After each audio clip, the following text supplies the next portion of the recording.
Ladies and gentlemen, training camp week is upon us. The Dallas Cowboys report tomorrow. The first practice is already set for July the 26th. And tonight, we will get ready for camp by projecting the 53-man roster entering the 2023 NFL season. So without any further ado, do me a favor, hit the like button, and here we go. That's the wrong sound effect. Here we go.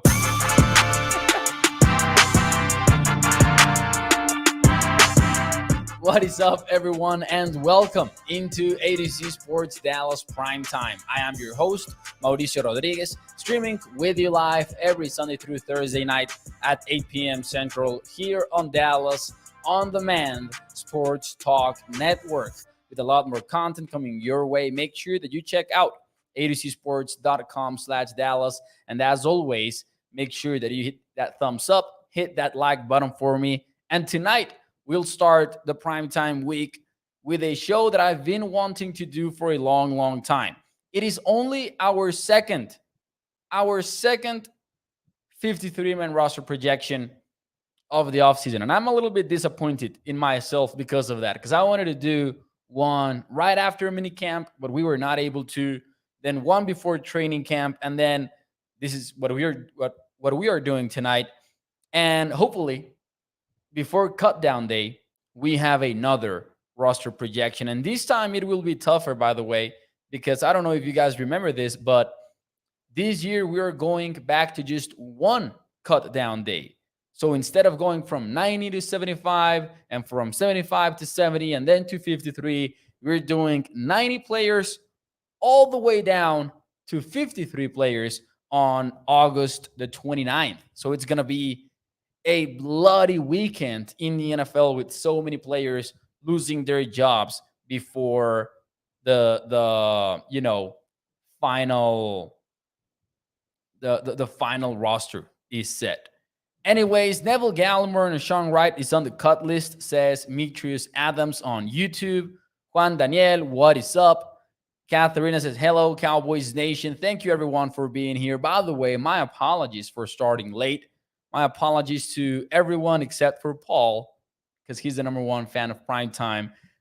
I was taking care of some Nashville stuff because the Oilers, the Tennessee Titans, are unveiling their Oilers throwback jerseys. They're fire, by the way. If you have not seen them on social media, I'm pretty sure you will very soon.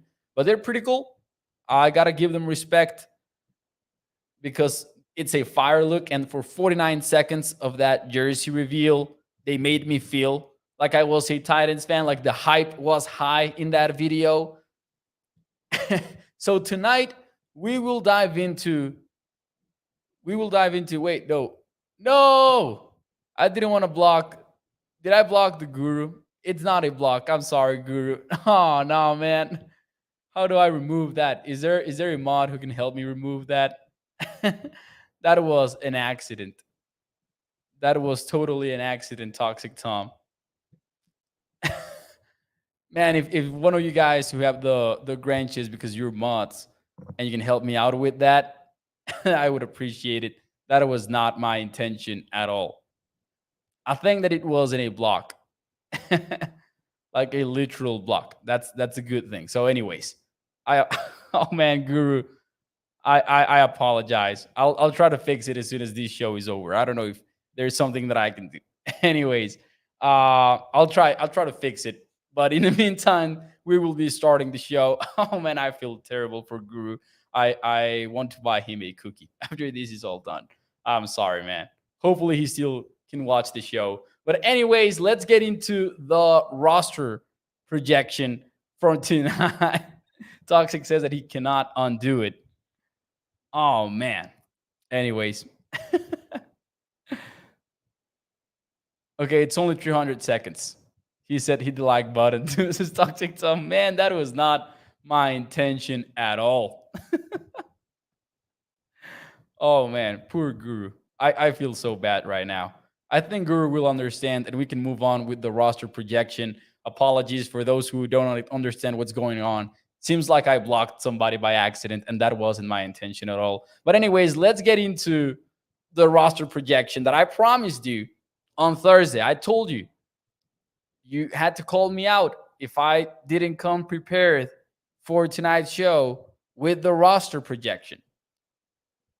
And I delivered. It took hard work, especially this morning, but here we are. And we're going to look at position by position, just every single player that we are projecting to be on the 53-man roster. Now, let me be very clear and let me give you a disclaimer. Let me give you a disclaimer. Injuries will happen. Surprise players will arise in training camp, and there will probably be one or two veterans who end up disappointing us big time during camp. This is not expected to be a 100% accurate prediction because also the Cowboys will do weird roster things, management style tactics before cut down day, where they will keep players that they will immediately place on IR, and then they will bring back players from practice squad, blah, blah, blah. All of that is going to happen. They will probably start the season with just one quarterback. They will probably start the season without a kicker, official kicker at least, and they will call him up for practice squad. Get ready for those kind of weird things, and we'll cross that bridge when we get there. But before, this projection will be more of a traditional roster look. So we're going to have two QBs, for example, and give me Dak Prescott for the Cowboys and Cooper Rush, obviously. And then Will Grier is the cut here. Listen, Rush has made his case already. I'm not saying that, he's done it alone, because some people act like those wins that Cooper Rush has given the Cowboys when Dak Prescott has been injured, some people have acted like it's all Cooper Rush and nothing else. That's not the case, but I do feel like the Cowboys have established not only that they like Cooper Rush better because he's a better quarterback, but they like the style of having a cerebral QB, experienced, non-prone to risks type quarterback, not prone to taking risks, rather playing it smart. And that is Cooper Rush, while your gunslinger would be Will Grier. So give me Rush over Grier. And that's pretty much the only decision that the Cowboys have to make here, because these are their only three QBs on the roster. Anyways, moving on. I don't think there's anything too interesting to say here. Let's move on to running back. And let me know in the chat, because I am very intrigued about this one. Where do you think I'm wrong, or would you do anything differently at running back? I've got four of them making the roster, and that would be Tony Pollard, very unsurprising, Malik Davis, who many people expect to win the battle for running back 2, Deuce Vaughn, the 6th-round pick, and Hunter Lipke, which would be the fullback, but also potentially a power back for the Cowboys. Now, the cuts here are Ronald Jones, the veteran, and Rico Dowdle.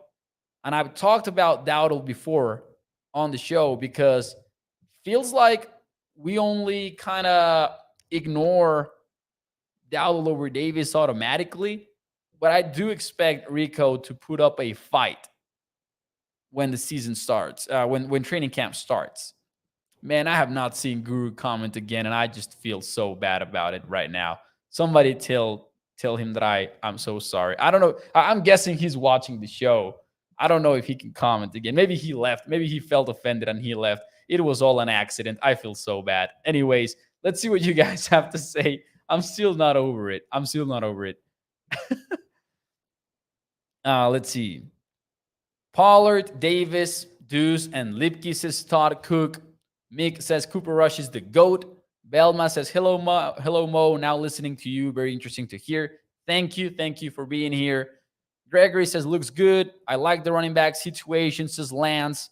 Katharina says, that is exactly what I would think about running back.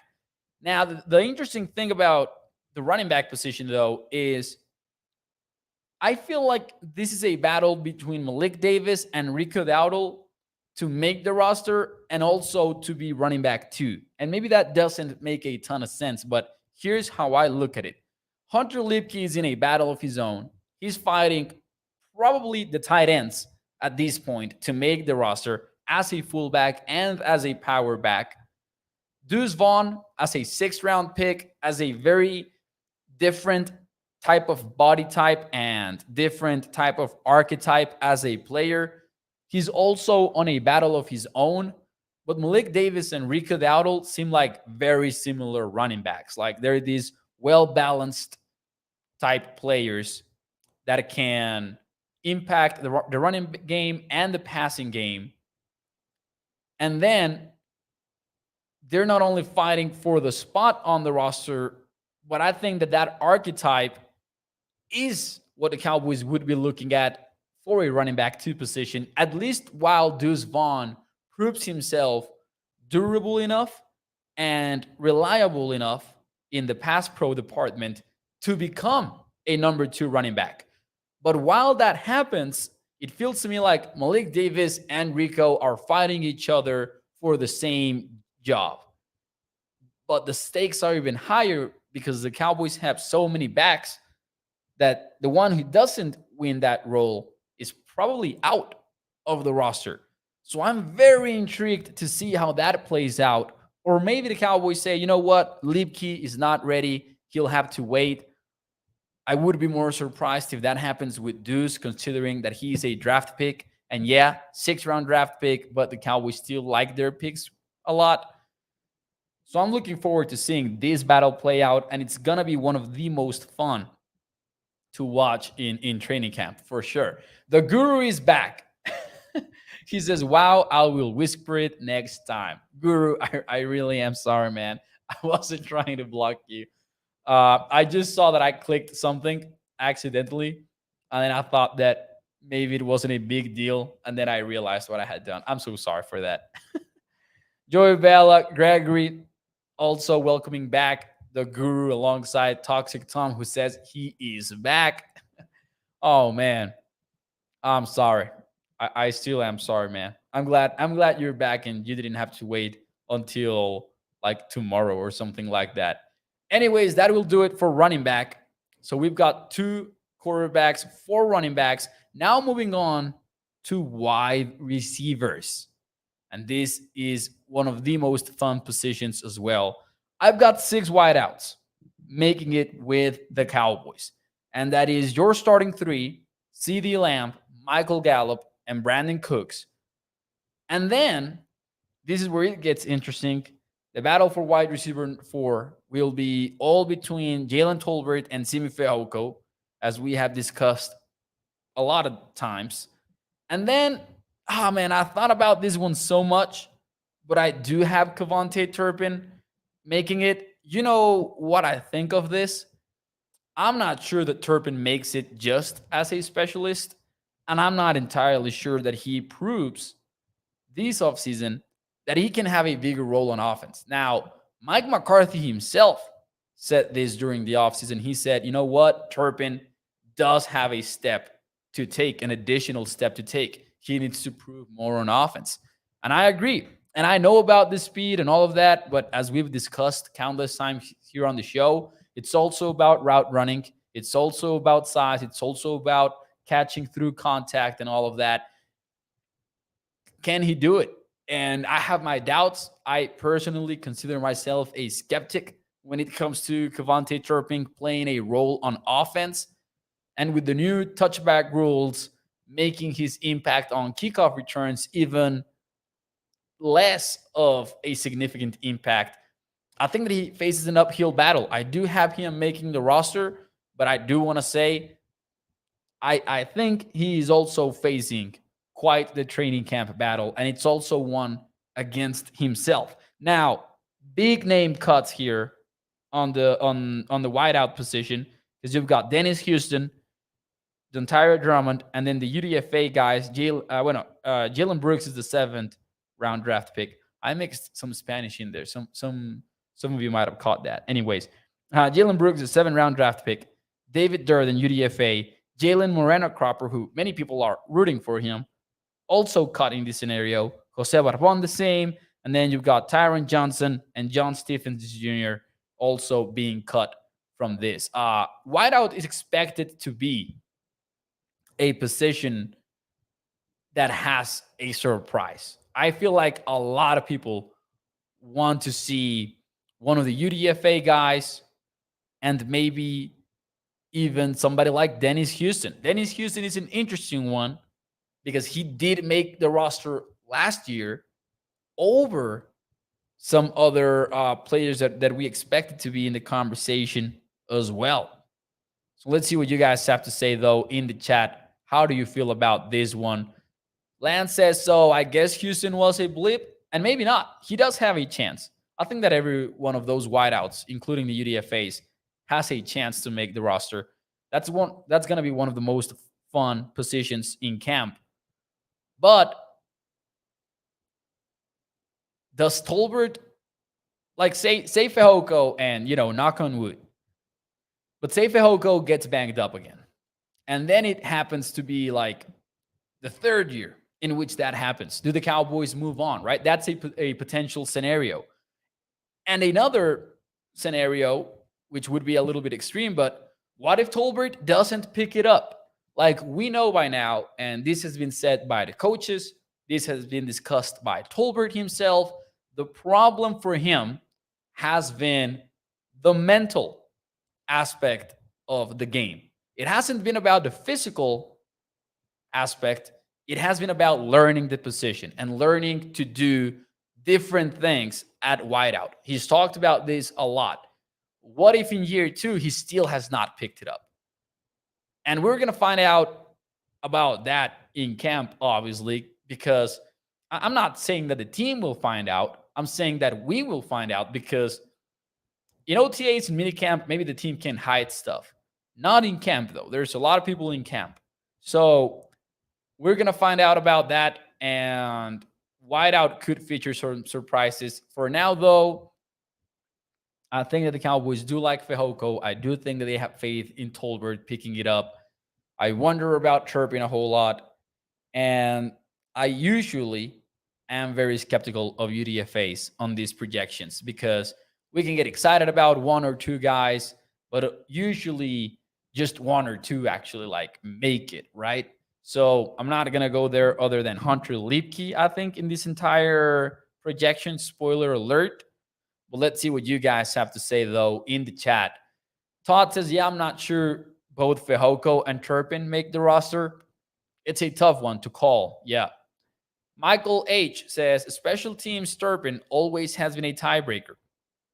Turpin just has to be okay in other areas. Fehoko could be the odd man out.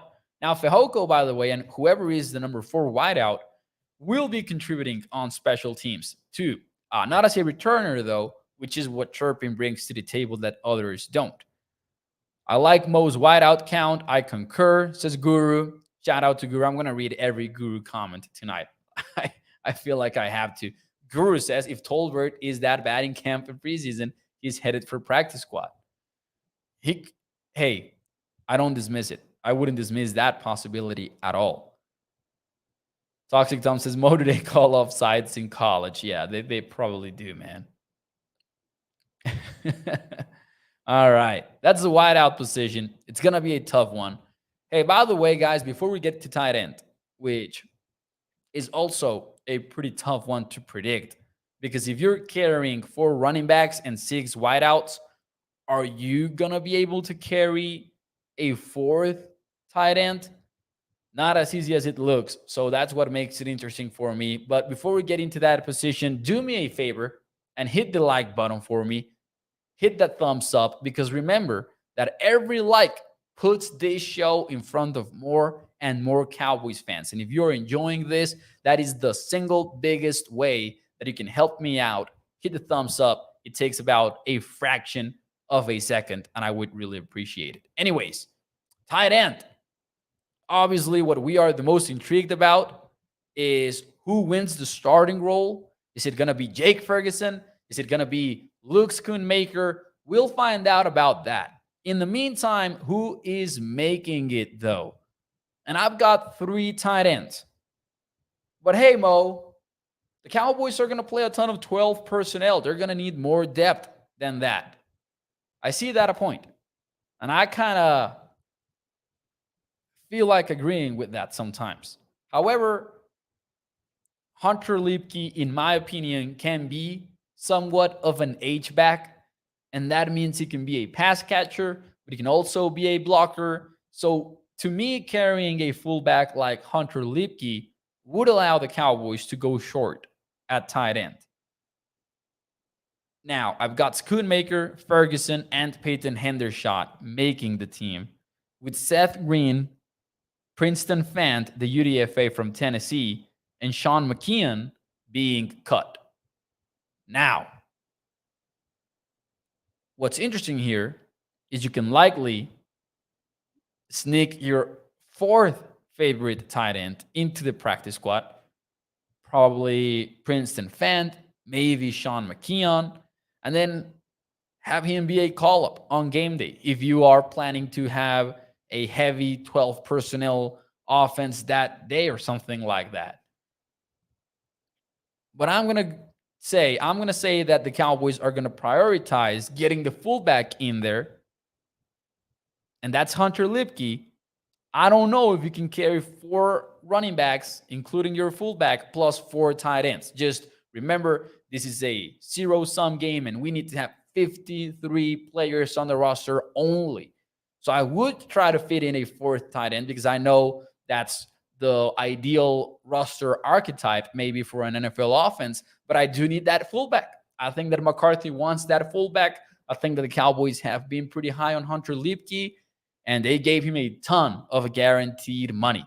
So I'm giving the Cowboys 3 tight ends in this projection. Lance says Hendershot is the wild card. 681 boys says carrying 3 tight ends. We need that fullback in there. And I like that. That's the logic behind this. Michael H says that will work with the H-back being Lipke. Not happening, says Danny Savage. Not dressing 4 running backs and 4 tight ends. Yeah, I agree. Gregory kind of agrees with the 3 running backs, with the 3 tight ends, excuse me. And then Guru says, I think that we keep 4 tight ends, and McKeon can block at both tight end and H-back. And that would probably, if the Cowboys do carry 4 tight ends, though, it's going to be tough to make Lipke fit in on the roster. And I do think he makes it. That's the one UDFA that I am really high on making the team. I considered another one for the following position, which is offensive line. Let's get to that. Because I've got the Cowboys carrying 9 I thought I was sharing my screen. I'm sorry. 9 offensive linemen. And that would be your starting 5. So Tyron Smith, and this is just my projection because we don't know what the heck the starting offensive line is going to look like. We don't know if Tyron's playing left tackle, if he's riding the bench, if he is the right tackle while Terrence Steele comes back. We don't know. But I think that our best guess is the best group of 5 offensive linemen on the team. So I'm going to go with Tyron Smith. I'm going to go with Tyler, Biadish, Martin, and Steele. Those are going to be my first 5 offensive linemen on the roster, obviously. And then give me Chuma Edoga, who would be specializing as your interior offensive lineman backup. So if the guard goes down, enter Edoga. Matt Farniak, who can also play center. And then give me Matt Waletzko as your swing tackle over Josh Ball. I've got Josh Ball being cut this offseason. And then give me Asim Richards, the 5th round pick. I don't think they will cut a 5th round pick. Now, this is only 9 offensive linemen. I don't know that you would carry 10. But if you do, I wonder if they carry Earl Bostic Jr. in there. That's a UDFA out of Kansas who is a heck of an athlete and was one of the highest paid UDFAs across the entire NFL this year. So watch out for Earl Bostic Jr. because he got paid. However, I'm not carrying him on this projection. I just didn't know who to leave out of the equation to have him enter the picture here. And I think that this group of players gives you solid options for pretty much every potential injury, right? Danny says Bostic and Lindstrom are both making the team. And we know that the Cowboys like Alec Lindstrom, who I have being cut. So, by the way, the cuts here, because I like mentioning the names that I cut to get everyone on the same page here. I've got Josh Ball, Alex Taylor, Brock Hoffman, Earl Bostic, TJ Bass, who is another guy to watch on this process, Alec Lindstrom, and Alex Taylor. Oh, I repeated Alex Taylor there. Sorry. I've got these guys being cut before the season. TJ Bass to practice squads as guru. I honestly would say both Bostic and TJ Bass would go to practice squad. Yeah, if cut. Yes, sir. Because they got paid. It's Bostic especially. Bostic more than TJ Bass. If Ball makes the team, says Michael H., he's got some compromising dirt on somebody. Just saying. Oh man. Danny Savage says Hidalgo got cut from the Jets when they had one of the worst offensive lines in the NFL. I personally do not look at Hidalgo as somebody who is starting caliber material, but also I would have a tough time seeing him be let go over what the Cowboys currently have. Like, the guy can play in the NFL, in my opinion. That's how I look at it. It's a tough one, though, and Hidalgo does not have a guaranteed spot, in my opinion. Anyways, that would be it for the offense. And let me open up my Google Excel here because I put together some nice graphics for you, but I like looking at the numbers on my spreadsheet here. 24 players on offense. That will leave us 26 players for defense, and we'll get into who those are, and then 3 specialists. Because no, I don't list special team players who are from another position. I don't list them as specialists. I don't like doing that. I wouldn't do it. So yeah, 26 defensive players and then 3 specialists. We'll get into all of those. So let's move on to defense right now. Let's move on to defense here. Edge rushers. I've got 5 of them making the team. Now, I know 5 is not a lot, but when we get to the defensive tackles, you'll feel better about it. Okay? So my 5 edge rushers, obviously Micah Parsons, DeMarcus Lawrence, Sam Williams, and then Dorrance Armstrong and Dante Fowler. I think these 5 make the roster because I think these 5 are your best pass rushers at this position. So let me know in the chat, what do you think about this group of players? Do you like it or not? And again, I wish I could have somebody else in here, but we'll feel better about it when we get to the defensive tackles. Before we do that, though, I gotta say this. Sam Williams, Armstrong, and Fowler, especially Williams and Armstrong, will feature one of the best training camp battles that we'll see in Oxnard. Because we are all very hyped about Sam Williams making that leap and earning an even bigger role than last year and playing at least over a quarter of the defensive snaps, which was more or less what he got in 2022 as a rookie. Now we're expecting him to make the jump and to be the number 1 guy behind Parsons and behind Lawrence. But Armstrong was pretty good, and Dan Quinn likes Armstrong, man. So he's going to put up a fight. And he's the veteran. He's been here a while. He knows what he's doing. He's not going to give it up easy. And I'm really looking forward to seeing that battle because it's going to be a dogfight in camp. And it's more important than just being the guy that replaces Lawrence and Parsons when they're tired. Because Dan Quinn likes to use these 3 defensive ends on the same formation and 4 defensive ends on the same formation. He likes to use these hybrid fronts. So that's a big role. Being the 3rd edge rusher on this team is a very important role, obviously. More than it would be in other teams. Let's see what you guys have to say, though. Katharina likes it. She agrees. Danny says it seems right. Let's see here. You probably have to shuffle the deck with the law firm of T. Smith and T. Smith, says Caustic Colin. Yep. I see 5 edge defensive end groups. 5 will make it, says Guru. Ines agrees with the list. Michael H says it won't change. Not one.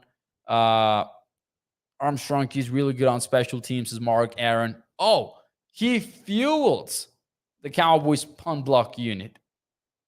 He really, really fuels it.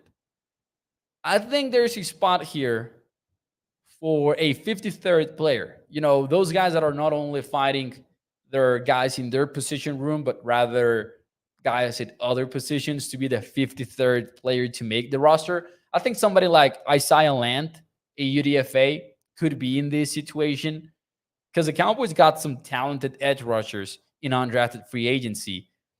Tough to have them make the projection, but keep an eye out on that because somebody like Isaiah Land could easily make the team and be a surprise player. Because again, remember, injuries will happen. So if you're planning on going long at a certain position and then the guy that you're thinking about gets hurt, then that opens up roster spots like across the entire team, not only at that position. But anyways, I wanted to mention that. Defensive tackle, though. Defensive tackle, and you were probably expecting 2 names in the edge rusher group that I listed with the tackles, and that is Chauncey Golston, who basically moved to defensive tackle full-time last year. He added more weight. He made the transition, and he played pretty good football, by the way. And also Viliami Fehoko, and that's the Cowboys' 4th-round pick, who Dan Quinn kind of suggested and hinted at during the offseason that Fehoko would be working inside and he would be this versatile player. But both Golston and Fehoko can probably move outside a little bit there if they need it in a pinch. So I've got the Cowboys going heavy at tackle with 6 players there. However, again, Golston and Fehoko are fluid players. Viliami Fehoko. Anyways, here we go. Third players, the 6 players at the position: Ozo Digisuwa, who would be your starting 3 technique; Masu Smith, who would be your starting nose tackle. I don't know if in week 1, but over the entire season, I would expect him to be the starting nose tackle. And then, as I said, Chauncey Golston. I've got Neville Gallimore, and I struggled with Neville Gallimore. I really did. Jonathan Hankins is the other nose tackle. I just want to get that out of the way. But Gallimore is tough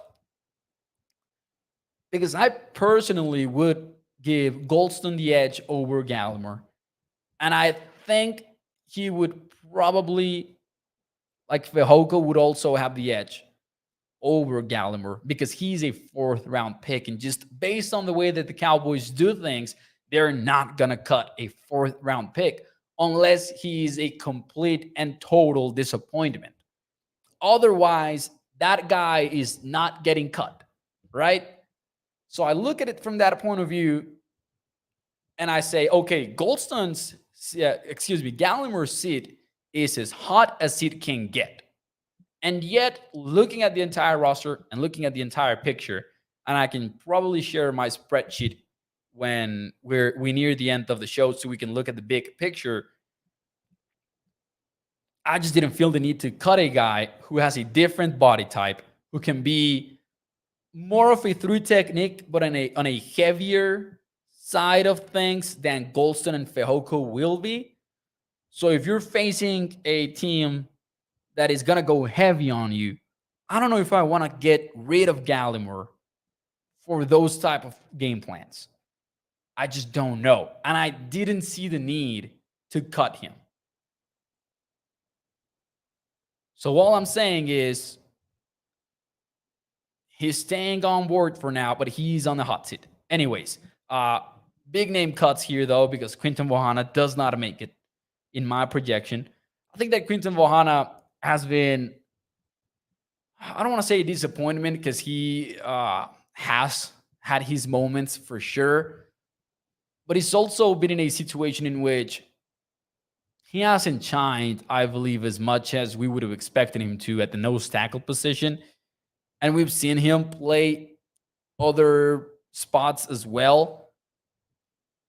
I don't see Vohana making it in this scenario because I think of him more as a nose tackle than I do Gallimore. And I think that you've got Massey Smith, you've got Hankins, and to me, it's pretty clear that they are above Vohana in the depth chart. That's why I don't have the Cowboys keeping him, because it would be kind of foolish to have three nose tackles on your roster, in my opinion. And then, yes, I don't have Isaac Alarcon making it. Sadly, you guys know that he's my guy. He's my pet cat. I'm rooting for him so freaking hard because I want to see Isaac surprise the world. But it's a tough battle that he is facing. And we know it's a tough transition. Preparing to be an offensive lineman for 3 years and then moving to the defensive line, probably not a fun experience. So I've got Isaac being cut in my second projection of the year. Gallimore is what my dad called me. A disappointment, is Toxic Tom. Oh, come on, Toxic. Let's see here. Michael H says if he works on his weakness from last season, he won't get cut. Excuse me, Mrs. Michael H. I'm thinking Michael meant Gallimore here. Massey will be the game changer, says Lance. Man, I really think that Massey can really be a game changer just because of schematically what he can bring to the table. Dallas fans thought he was the next Vita Vea. Talking about Bohana, I guess there. Danny says Golson is a 5 tech in a 3-4 defense draft pick from day one, says Danny Savage. Yeah, Golson has been weird. They did have him put on some weight last year, and he had some big plays. He had some big plays throughout the year. Didn't play much because he was not a starter or anything like that, but I think that Golson is okay. I think he is okay. Caustic Collins says, good chance that Wahana can make it to practice squad. Nobody's claiming him. The question is whether he would be willing to resign with Dallas or would try for new pastures. That's a good question. That is a good question. Anyways, let's move on to the linebackers. And that's a tough one because I've only got 4. And that feels like too little. That feels like you're definitely going short at linebacker. But who else am I keeping? I've got Leighton Van Der Esch making it to the roster. I've got Damon Clark. I've got Jabril Cox. And of course, I've got 3rd-round draft pick, DeMarvin Overshown. Now, I'm excited about Overshown's future, but I'm not betting on him being a defensive ace for the Cowboys in 2023. I'm thinking that Overshown will get his feet wet on special teams. But I'm not talking about earning a role little by little on special teams. I'm talking that Overshown might have been drafted as high as he was drafted because of the Luke Gifford situation. Now, we have not talked nearly enough about Luke Gifford this offseason because he doesn't play defense. But the guy led the Cowboys in special teams reps for back-to-back years, essentially. He's another CJ Goodwin that for some reason didn't get the CJ Goodwin type respect. But he was out there every time. And I think that Overshown can immediately replace that role from Luke Gifford. I think that DeMarvin Overshown could very well be one of the top 3 players for the Cowboys on special team snap count when the season is over. So that's why I've got Overshown. And that's why I would feel relatively comfortable moving on from somebody like Devin Harper or Malik Jefferson, who are the 2 cuts at this position. I agree with the comments, though, because I see the comments standing up for Harper, and I love it. Brian says, number 50, Harper. Toxic says Harper might be a tough call. Who else mentioned Harper? Somebody else did. I don't remember who it was, but yeah. Under this scenario and my thinking in cutting Harper, because I do agree that I'm going very short at linebacker, is that Overshown can take on that Luke Gifford role. in a big, big way. Mark Aaron had also mentioned Harper. Harper can make it. I agree. I agree. I also think that Harper is also kind of a mm, what's the word I'm looking for here? I'm sorry. Kind of an inexperienced player, even at special teams. Like he had, because I did look this up earlier today, and let me try to find that number again.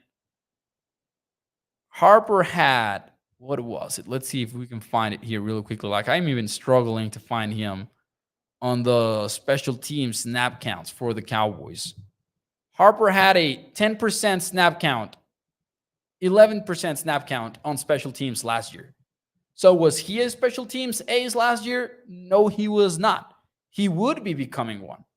And of course, he did suffer from injuries, right? So Devin Harper played what? He played 3 games, and that also has to do with it. But it's part of it. Like the Cowboys would not be replacing him, is what I'm trying to say.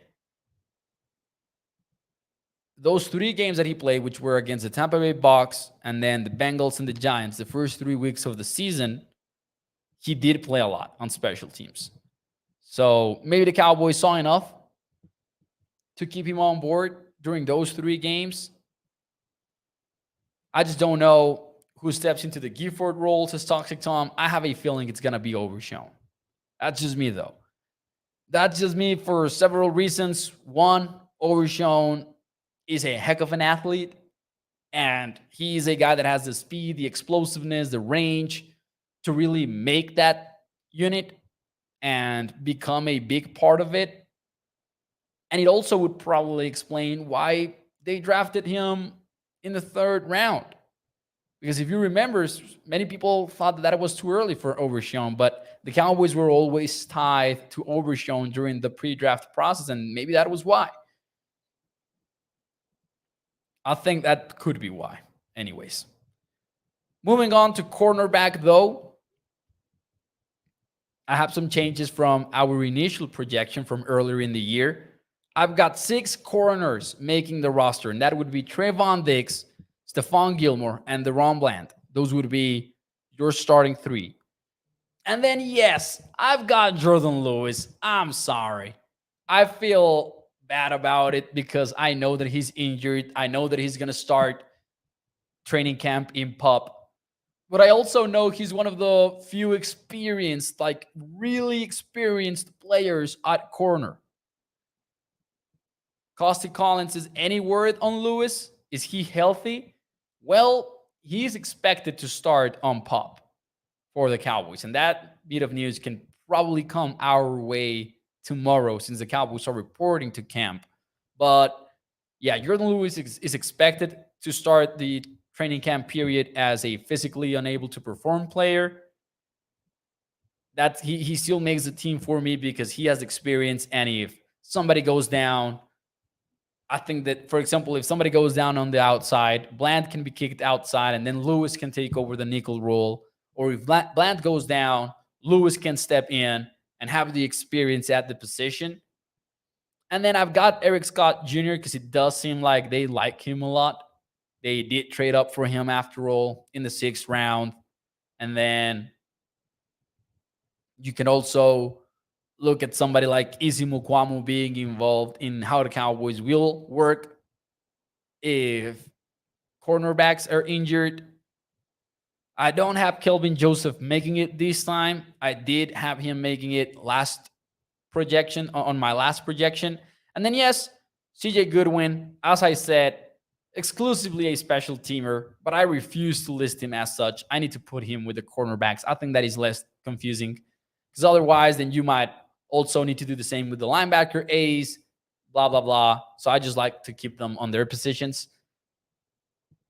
I do wonder if Goodwin makes it or not. Like I wondered about it last year. He still made it. I wonder about Turpin today because I don't know how to feel about special teams only players. I know they matter, but I also kind of know that they matter less each season as teams are returning less kickoffs. They're returning less punts. Now you've got a rule being friendlier toward teams who call for a touchback because the ball is going to be placed at the 25 and whatever you call for the third catch on kickoff. So it just feels like it matters less each and every day. So that's what I wonder about it. But he has a sponsor. He has a sponsor, and that guy is John Fassel, the special teams coordinator. So we'll see what happens there. Let's see what you guys have to say, though, about the corners. I think that Goodwin and Joseph was tops in special teams tacklers, says Guru. That is what KJ has going for him. He was a special team weapon last year.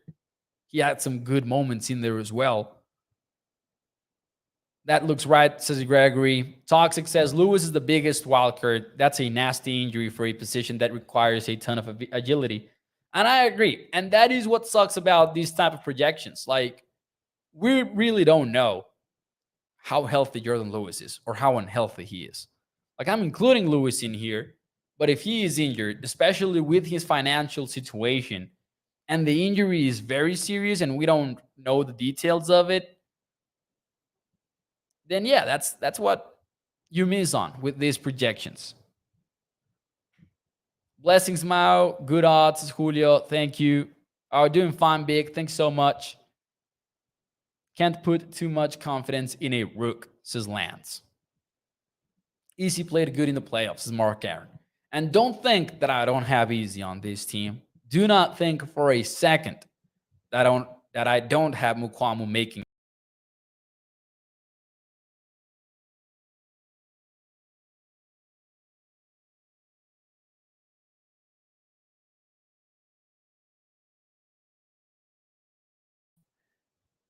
I really hate it when that happens. I really hate it when that happens. I don't know what it is about this thing taking me out of the stream for some reason, but we're back. We are back. I'm sorry about it. It's like my mouse that makes it happen. I have a button that I use to change to the slides that I share, and then sometimes it kind of fails and it becomes the button that takes you back one tab. I don't know why I still trust it. I shouldn't trust it at this point, but I still do. But I still do. Anyways,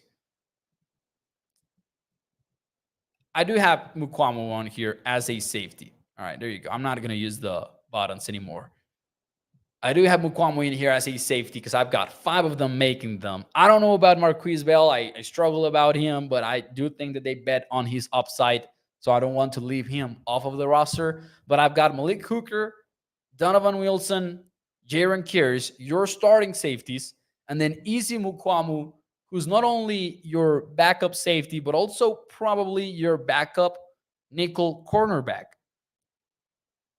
And Marquise Bell, who is more of a Jaron Kears type player that could step in that type of situation, right? So give me the 5 safeties for Dallas. This would be pretty much in line with what they did last year. And again, the Cowboys are one of the leading teams in the NFL in terms of positionless football. So Mukwamu to me is just a versatile defensive back who can also play corner. And I kind of feel the same about Mukwamu. Mukwamu. And then I kind of feel the same about the nickel position in general for the Cowboys. Like, depending on the game that they have in line, Kears can be your nickel back for a game plan. Like, he literally can be that. There's a reason why the Cowboys had their 3 safeties rank in the top 5 in defensive snap counts last year. Obviously, with Bland being the starter. Yes, sir. So I saw the Brian's question here. Daron Bland, yeah. Daron goes with the cornerbacks, and to me, he's the projected starting nickelback for the team. And then I don't have a graphic for the specialists. I'm sorry. I kind of forgot to put it together again. But I've got Tristan Vizcaino making the team over Brandon Aubrey based on pretty much nothing other than the fact that Vizcaino has at least a little bit of NFL experience and has been with the team since January. But other than that, it's going to be a battle that is 100% defined in Oxnard. And that is if they don't bring somebody else into the equation, because they could still sign somebody at kicker to take over the role eventually. It won't be Brett Maher, though, because unless you missed it, you already know that Maher signed with the Denver Broncos. A long time ago, we heard about him trying out with them. Now it's official. He's a member of the Broncos. You guys know that I was of the opinion that the Cowboys should look into reuniting with Brett Maher. They're not doing it. Gotta go with Vizcaino or Brandon Aubrey. Aubrey has no NFL experience, but he was a USFL standout. And the Cowboys have already gone down that route before with Kevontae Turpin. Could they do it again with a kicker? We will find out. And that's going to be an interesting one to follow. Before we get out of here, though, that's 53 players, guys. But before we get out of here, and I'm sorry if this becomes a little bit confusing, that is totally not my intention. But if you guys are curious about how it looks like from my point of view, my spreadsheet, I will share the screen right now. And there you go. This is my spreadsheet. Ignore the color coding for all of this stuff. Obviously, over here down below, I've got my cuts. But these are my 24 players on offense. You're watching this, right? You're not watching this. Damn it. There you go. Ignore the color coding again. As I said, that's just kind of like the decisions that I'm making as I go. That's just for me. 24 players on offense. You got them there.